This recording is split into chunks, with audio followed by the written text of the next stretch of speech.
Welcome to Community Conversations. I'm your host, Steve Mantis, and my guest today is Malcolm Squires, who is the author of a new book just come out called Dynamic Forest. Welcome to the show, Mac. Thank you, Steve. Pleased to be here. Excellent. So let's just start out with a little background. Tell us a little bit about your history, where you grew up, and a bit of your education. Oh, okay. I love talking about myself. Oh, perfect. That's what this show's all about. Yeah, okay. So I grew up in Newfoundland in a small logging community called Millertown.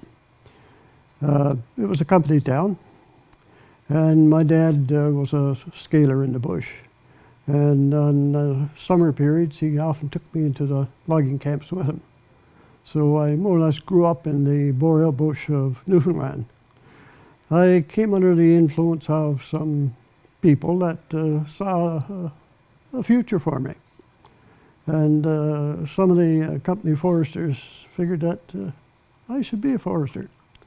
So they prodded me in that direction. And I talk about that in the book a bit. So I went to Memorial University of Newfoundland first, which had a 2-year pre-forestry program.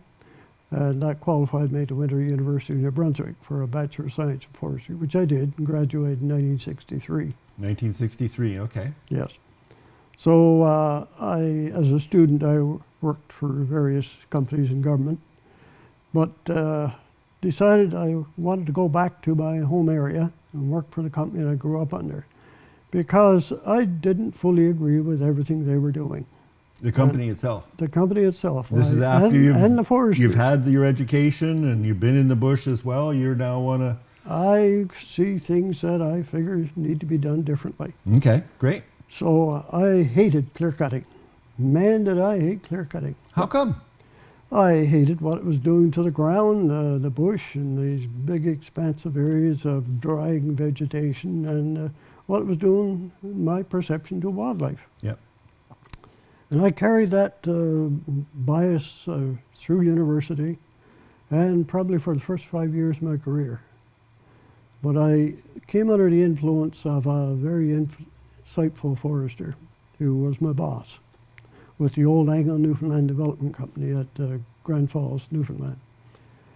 And he never ever told me that anything I was doing was wrong, but he had a way of getting me to see things differently. Anyway, the company had a long history of doing research on how to manage the forest to get the maximum amount of yield out of it. They were owned by a British firm, the Associated Newspapers of London, England. And they were somewhat steeped in the European way of doing things in the forest.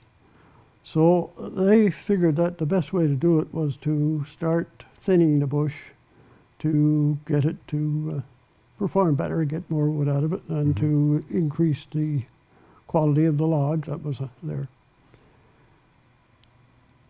I became responsible for doing the research on that. Okay. Doing a lot of the concluding research, because some of it went back to 1921.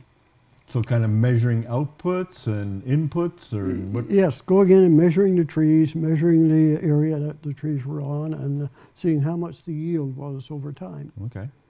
Well, what I began discovering was that anywhere the trials were partial cut instead of a clear cut, a lot of the stuff had blown down.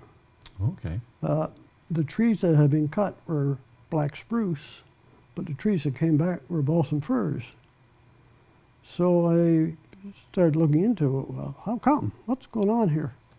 Well, what was going on was that, well, Newfoundland had powerful winds, as we all know today, and the trees, as they lost their companions, were now open to more wind, and black spruce being a very shallow-rooted tree, its roots just sit on top of the mineral soil between that and the organic soil, and they were tipping over.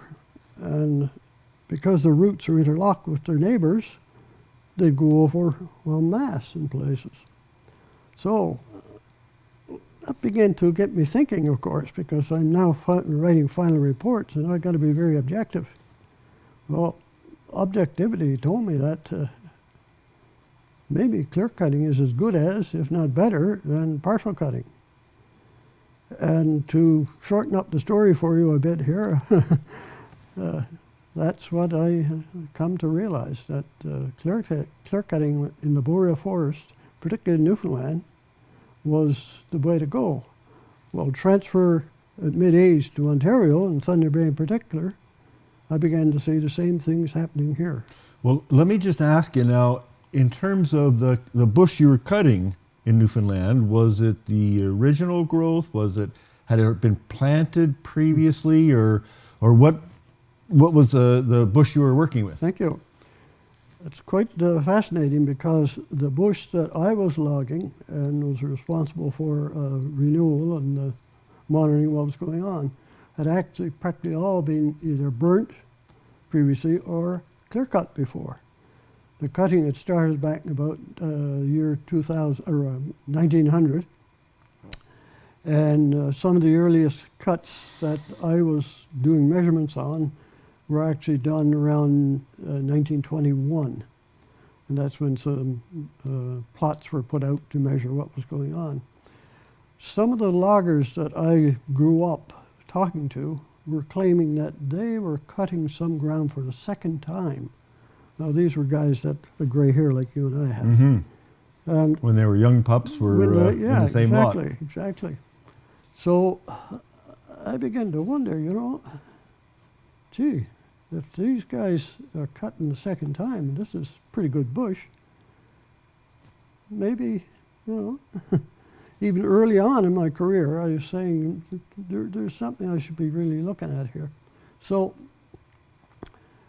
as a student, when I was going to university, one summer, while waiting for my summer lawn job, I took on a job for about a month as a cutter.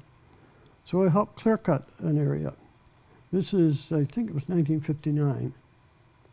Well, in the year 2000, I went back to that same location with my adult son. And it was all ready to cut again. Actually, I'm mixing up two stories here. There's two separate cuts. I should correct that. One was done in, I forget the actual year now. I think it was 49. And I was with my dad, and he sat me on top of a skidway of wood. That was in 49. In the year 2000, I was back with my adult son. So 50 years later. I stood him beside a skidway of wood at the same location. You're kind of bringing history back. We have to take a short break back. Yeah, okay. Please stay with us. We'll be right back.